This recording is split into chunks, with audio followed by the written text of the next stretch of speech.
বলছি ডাক্তারবাবু, আমার বাবার শরীরটা এখন কেমন আছে? বলছি তোমরা তো এই মানুষটাকে মেরেই ফেলতে। কি বলছেন স্যার? ঠিকই বলছি। হ্যাঁ, বাড়িতে কি খাইয়ে ভালো সুস্থ মানুষটাকে এরকম নষ্ট করেছো? না না, আমার বাবা তো হঠাৎ এরকম প্যারালাইসিসে পড়ে যায়, হাত পা নড়ে না, চোখ ফোক কিচ্ছু খোলে না। তারপরে আমার মা আর আমার একটা ওই কাকার মতন হয়, ওনারা আয়ুর্বেদিক ওষুধ খাইয়ে নাকি আগের থেকে একটু ভালো করেছে। ভালো না ছাই করেছে। এ বেচারা আগের থেকেই ভালো ছিল। এনার সব টেস্ট ফেস্ট সব কিছু করেছি। ইনি এমএলএ বাবু তো, আমি চিনি। আমার একটা ভালো একটা কাজ করে দিয়েছিল। এনার শরীরের কিচ্ছু হয়নি। উপযুক্ত উপরের থেকে এই কেমিক্যাল জাতীয় একটা পদার্থ খাইয়ে এরকম শরীরটাকে নষ্ট করে দেওয়া হয়েছে। কি বলছেন স্যার? হ্যাঁ, এ সামনে তো ভোট। কেউ না কেউ তোমাদের শত্রুর পক্ষ থেকে হয়তো এরকম কাজ করেছে। শত্রুপক্ষ না স্যার, বাড়ির লোকজনই করেছে। কি বলছো? ঠিকই বলছি স্যার, আমার বাবার অবস্থা ভালো না। বলছি স্যার, আপনার এখানে থাকুক ভর্তি, আর কেউ জানবে না এখানে আছে ভর্তি, ঠিক আছে? আমার বাবা যতক্ষণ না পর্যন্ত সুস্থ হয় ততক্ষণ আপনার এখানেই থাকবে, ঠিক আছে? টাকা পয়সা যা বিল হবে সব আমি দিয়ে দেবো। মানে বুঝলাম না। মানে আমার বাড়ির লোকজনই চাচ্ছে আমার বাবা সুস্থ না হোক। এই লোকটা এইভাবে থাকতে থাকতে অকেজো হয়ে যাবে। হ্যাঁ, সেটা তো সত্যি কথা। এমনি এখন শরীরের অবস্থা ভালো না। আর 2-4 দিন গেলে আমি ঠিক করতে পারতাম কিনা তার কোনো গ্যারান্টি নেই। বলছি স্যার, এখন ঠিক হবে তো? হ্যাঁ, এখন ঠিক হয়ে যাবে। এ নিয়ে কোনো সমস্যা নেই। আপনাকে স্যার অনেক অনেক ধন্যবাদ স্যার। আরে ধন্যবাদের কথা ছাড়ো। বলছি তোমার বাড়ির লোকজন এরকম করছে মানে বুঝলাম না। ও স্যার, অনেক ব্যাপার, আপনাকে পরে একসময় খুলে বলবো। বলছি সেরকম অসুবিধা হলে পার্টি অফিসে যোগাযোগ করো না তো? না স্যার, আপাতত কারোর সাথে কোনো যোগাযোগ করার দরকার নেই। যোগাযোগ করলে হয়তো নিজেরা মানুষরাই আরো বেশি ক্ষতি করবে। আচ্ছা ঠিক আছে, আমি এখানে খেয়াল ফেয়াল রাখবো, কোনো সমস্যা নেই। আচ্ছা স্যার, আমি এখন যাচ্ছি। স্যার বলছি, আপাতত কাউন্টারে 1 লাখ টাকা জমা করে যাচ্ছি, আর যত যা খরচা হয় আপনি বলবেন, আমি ঝপাত করে টাকাটা দিয়ে দেবো। আরে টাকা নিয়ে কোনো টেনশন নেই। এমএলএ বাবু একবার আমার অনেক একটা বিপদের থেকে বাঁচিয়েছে। আমি ও নিয়ে কোনো চাপ নিই না। আর টাকা পয়সা তো তোমরা দেবেই, তা নিয়ে আমার কোনো টেনশন নেই। আমি এমএলএ বাবুকে সুস্থ করার চেষ্টা করছি।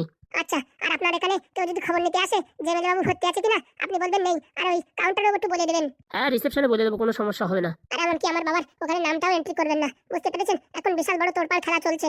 আচ্ছা আচ্ছা, ও নিয়ে তুমি চাপ নিও না, আমি সবকিছু ম্যানেজ করে নেবো। আচ্ছা স্যার, আসি তাহলে। ঠিক আছে, সাবধানে থেকো। হ্যাঁ স্যার, আমি বাড়ি গিয়ে টাকা পয়সা নিয়ে জামা কাপড় নিয়ে এখানে চলে আসবো। ওখানে থাকা যাবে না, বাবার কাছেই থাকতে হবে। যে করে হোক বাবাকে সুস্থ করে তুলতেই হবে। হ্যাঁ, কোনো চাপ নেই, এখানে রুম আছে, তোমাকে থাকার জায়গা একটা দিয়ে দেবো, ঠিক আছে? আচ্ছা স্যার। বলছি, হ্যাঁ হ্যাঁ, একটা কথা বলবো। হ্যাঁ স্যার, বলেন। আমার মেয়ে না ডাক্তারি পড়ছে, বুঝেছো? তা ওই একটু কনসেশনের দরকার। মানে যদি একটা সিট পাওয়া যেত ফ্রিতে, মানে এই সরকারি হিসাবে সিট। প্রাইভেটে তো অনেক টাকা খরচা জানো তো। আর আমরা যা ডাক্তারি করি তাতে তো বেশি টাকার লাভ থাকে না। ও নিয়ে চাপ নেবেন না স্যার, আমার বাবা সুস্থ হয়ে উঠুক, সরকারি একটা সিট আপনাকে দিয়ে দেওয়া হবে। অসংখ্য অসংখ্য ধন্যবাদ। তোমাদের এই ভালো ব্যবহারের জন্যই না আমি একদম গলে পড়ি। আমার মনটা আবার খুব সরল তো। আচ্ছা স্যার, আমি আসি। মা এরকম কাজটা করতে পারলো? আপনি হচ্ছে আমার জীবনের চাবিকাঠি। আগে একবার আমাকে বাঁচিয়েছেন, আর এখন আমার মেয়েটাকে যদি একটা সরকারি সিট দিয়ে দেন না, অনেক টাকা বেঁচে যাবে, অনেক টাকা। কিন্তু এরকম একটা ভালো মানুষের সাথে এনাদের বাড়ির লোকই এরকম ব্যবহার করছে, আমি কিছু বুঝলাম না রে বাবা। ভালো মানুষের জামানা নাই আজকাল। অত শত দরকার নেই, ট্রিটমেন্ট চালু করে দিই ভালো করে। রিসেপশনে বলে আসি যে এনার নামটা ওখান থেকে ডিলিট করে দেওয়া হোক। বলছি ম্যাডাম, সব জায়গায় তন্ন তন্ন করে খুঁজলাম, দাদাবাবুকে কোথাও পেলাম না খুঁজে। ওই আমার যা সন্দেহ তাই হয়েছে। ওই কিট্টুইয়ের বাবাকে হসপিটালে নিয়ে গেছে। এখন কি হবে? হসপিটালে গিয়ে যদি সব সত্যি জেনে যায়, তারপরে তো আপনার আর আমার কপালে দুঃখ আছে। আর দাদাবু যদি ভালো হয়ে ওঠে না, তাহলে তো আপনার তো এমএলএ হয়তো গেলই, আর আমার তো সারা জীবনের মতন জেল হবে। চিন্তা করো না, তার জন্য আমার কাছে ব্যবস্থা আছে। হ্যাঁ, কি করবেন? বলছি কি, যে ওষুধটা এনেছো না, সেই ওষুধটা কোথায় রেখেছো? ওই তো ম্যাডাম, আপনার ওই আলমারির পাশে রেখেছি। আচ্ছা, তুমি এদিকে দেখো লোকজন আসে কিনা। বলছি বৌমা কোথায়? বৌমা ওই রান্নাঘরে রান্না করছে। তুমি খালি লক্ষ্য রাখবা যে রান্নাঘরে কেউ ঢোকে কিনা ঢোকে, ঠিক আছে? ওখানে গিয়ে খাবারের ভিতরে ওই ওষুধটা মিশিয়ে দেবো। কিন্তু ওখানে যে বৌমা আছে। ও নিয়ে আপনি চিন্তা করবেন না, আমি দেখেন কি করছি। মামা, মামা, হ্যাঁ মা, কখন থেকে ডাকছি, ডাকের কি সাড়া দেওয়া যায় না নাকি? কি হয়েছে মা? বলি আরে কখন থেকে ডাকছি, হ্যাঁ? কানে কি তুলো ভরে দিয়ে থাকো নাকি, নাকি মোবাইল দেখতে থাকো? না না, ওই তরকারিতে ফোড়ন দিচ্ছিলাম, এর জন্য আসতে পারিনি। বলছি তরকারি ফোড়ন দেখবা, নাকি ওই যে পুকুর পাড়ে আমার জামা কাপড়গুলো সব শাড়ি ফাড়ি ভিজিয়ে রেখেছি, ওগুলো ধোবে কে? তোমার বাবা? মানে এই রান্নাটা হয়ে গেলে যাবো তাই ভেবেছিলাম। রান্নার কদ্দূর? এই তো বাস হয়ে গেছে। হাঁড়ি কড়াই মাজতে হবে। আচ্ছা, হাঁড়ি কড়াই পরে মাজো, হ্যাঁ? কালকে আমার এক জায়গায় যেতে হবে, এখন বেলা গড়িয়ে আসলো, হ্যাঁ? এখন যদি জামা কাপড় ধুয়ে দাও তাহলে শুকাবে কখন? আচ্ছা মা, আমি এখনই ওটা করে দিচ্ছি। তাড়াতাড়ি যাও, কাজ বাজ একটু নড়ে ফড়ে করো। বাপের ঘরে তো কিচ্ছু শেখোনি, এখানে যে শিখতেছি তো একটু তাড়াহুড়ো করো। এরকম করো মনে হয় কি নেড়া বিড়েল। আচ্ছা মা, আমি কাজটা করে দিচ্ছি, তাড়াতাড়ি যাও। আসার পর আমার জন্য আবার 1 কাপ কফি বানিয়ে দেবে। আচ্ছা মা। বলছি ম্যাডাম, আপনি অভিনয় করতে পারেন। ওইসব কথা বলার সময় নেই, তুমি ঝপাত করে দেখো, আমি টাপাত করে কাজটা সেরে দিয়ে আসি। বলছি ম্যাডাম, 5 ml এর উপরে মেশাবেন না কিন্তু, তাহলে কিন্তু শরীরের অবস্থা খারাপ হয়ে যাবে। ও কি করতে হয় কি না করতে হয় সে আমার একটা অভিজ্ঞতা এসে গেছে। 2-3 বার আমার স্বামীরে দিছি তো, এখন অভিজ্ঞতা এসে গেছে, তুমি চাপ নিও না। আচ্ছা ম্যাডাম। তুমি রান্নাঘরের দিকে নজর রাখো, আমি ঝপাত করে ওষুধটা নিয়ে মিশিয়ে দিয়ে আসি। আচ্ছা ম্যাডাম। খেয়াল রাখো, আমি যাচ্ছি। আচ্ছা। সত্যি পারেও বটে রে বাবা, নিজের ছেলেকে এখন পুরো প্যারালাইসিসে ফেলিয়ে দেবে। এই মা নাকি ডাইনি, যা বাবা আমি এসব বলতে যাবো না। তারপরে কেন আমার খাওয়ার ভিতরে কোনদিন মিশাই দেয় বলা যায়? এখন থেকে যখনই খাবো না ম্যাডামের সাথে একবারে খাতি বসবো। ম্যাডাম যে তরকারি খাবে আমিও সেই তরকারি খাবো, বলা যায়? আমার উপর কোনদিন রাগ এসে আমারই কেন ওই ওষুধ খাওয়াই দেয়, যে নিজের পেটের ছেলের সাথে নিজের স্বামীর সাথে এরকম করতে পারে। আর আমি তো কোথাকার কারণ কোন তুচ্ছ। বাবারে বাবা, আমার তখন বিশাল ভয় লাগছে। নজর রাখি, নাহলে এসে কেন আমার উপর আবার রেগে যায়। ম্যাডাম, ঠাকুমারে কোথাও খুঁজে পেলাম না। গ্রামের আশেপাশে সব জায়গায় গেছি, কোথাও খুঁজে পাচ্ছি না। সবাই বলছে দেখিনি। আরে বাবা, তোমার ঠাকুমা তো ছোট্ট মানুষ না যে হারিয়ে যাবে। এখানে ওখানে আছে, দেখো খুঁজে দেখো। না ম্যাডাম, আমার দৃঢ় বিশ্বাস ওই ফুটোর বাড়ির লোকজনই আমার ঠাকুমাকে ধরে নিয়ে গেছে। কি বলছো? হ্যাঁ ম্যাডাম, আপনি একটু থানায় দারোগাবাবুকে বলে দিন না আমার ঠাকুমাকে একটু খুঁজে দিতে। আরে বাবা, তোমার ঠাকুমা দেখো সন্ধ্যের ভিতরে চলে আসবে, কোথাও যায়নি। আমার দৃঢ় বিশ্বাস ওই আশেপাশে যারা পান টান খায় তাদের ওখানে গিয়ে গল্প টল্প করছে। আমার ঠাকুমা পান টান কিচ্ছু খায় না। আরে না খালিও কারো না কারোর সাথে গল্প করছে হয়তো, দেখো। না না, আমার মনে হচ্ছে আমার ঠাকুমাকে ধরে নিয়ে গেছে। আপনি একটু থানায় বলে দিন। বলে দিন না ম্যাডাম, বলে দিন। আর একটু সময় দেখলে হতো না? না ম্যাডাম, আপনি বলে দিন। আচ্ছা দাঁড়াও, বলে দিচ্ছি। লিলি লিলি লিলি লুলু লুলু লুলু লুলু হাগু হাগু হাগু হাগু। হ্যালো, বাবু কেমন আছেন? বলছি ম্যাডাম, অনেকদিন পরে আমাদের কথা মনে পড়েছে। বলছি একটা কাজ ছিল। কি কাজ ম্যাডাম?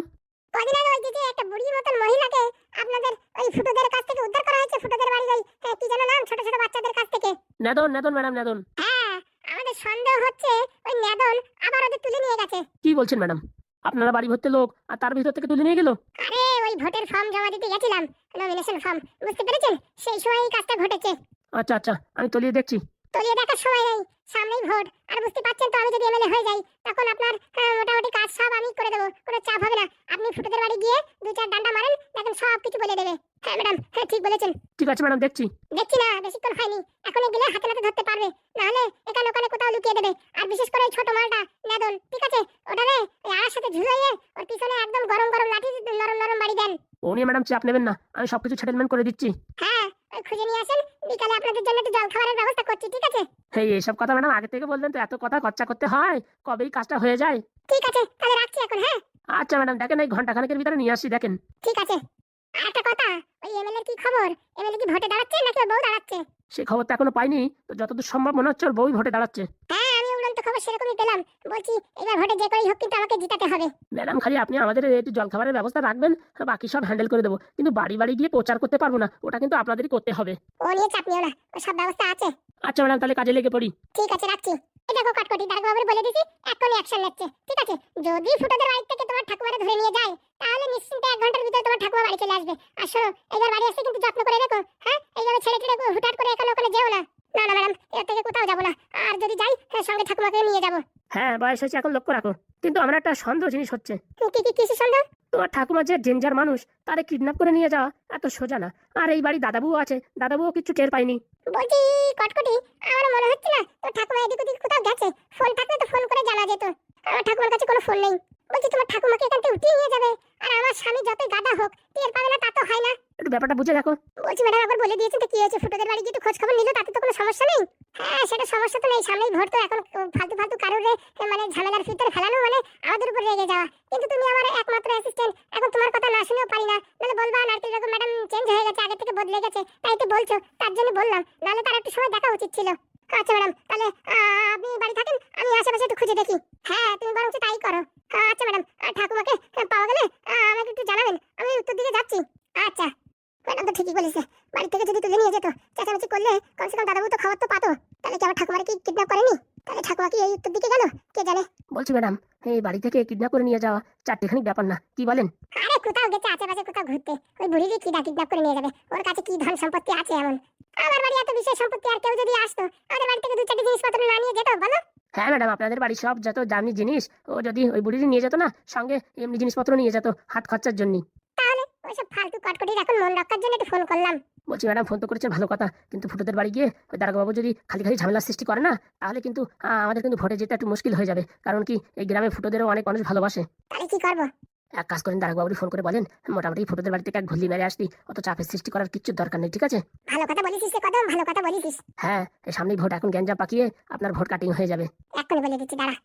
হ্যালো, হ্যাঁ দারোগাবাবু। হ্যাঁ ম্যাডাম, যাচ্ছি, গাড়ি ফাড়ি রেডি হয়ে গেছে। বলছি মামলি ফুটোদের বাড়ি গিয়ে, ঠিক আছে? বেশি চাপাচাপির দরকার নেই, এমনি দেখে আসো আছে কিনা। ম্যাডাম একটু আগে অন্য কথা বললেন আর এখন অন্য কথা বলছেন। সামনে তখন কটকটি ছিল, বুঝতে পেরেছো? সামনে ভোট, এখন এসব কাজ করা কিন্তু ঠিক হবে না। সে কথা তো ম্যাডাম আপনার আগেই বলতে চাচ্ছিলাম আমি, কিন্তু আপনি বললেন বলে আর বললাম না। যা বলছি তাই করো, ঠিক আছে? আচ্ছা মামুলি একটু ঘুরে আসি। ঠিক আছে, রাখছি। হ্যাঁ, আচ্ছা ম্যাডাম। রাখছি তাহলে। হ্যাঁ, বলছি ম্যাডাম জলখাবারের কথাটা ভুলবেন না। মাথা খারাপ, এসব ভোলা যায়? এখন তো তোমাদেরই দিন। আচ্ছা ম্যাডাম, বিকালে দেখা হচ্ছে। ঠিক আছে, হয়ে গেছে, ভালো খেলা হয়েছে, মোটামুটি সবকিছু ক্লিয়ার। ম্যাডাম আপনি এমএলএ হওয়ার আগে আপনার মাথায় এত বুদ্ধি না, আর কি বলবো, আপনি তো মোটামুটি মনে হচ্ছে সিএম হয়ে যাবেন। কি বলছো? ঠিকই বলছি ম্যাডাম।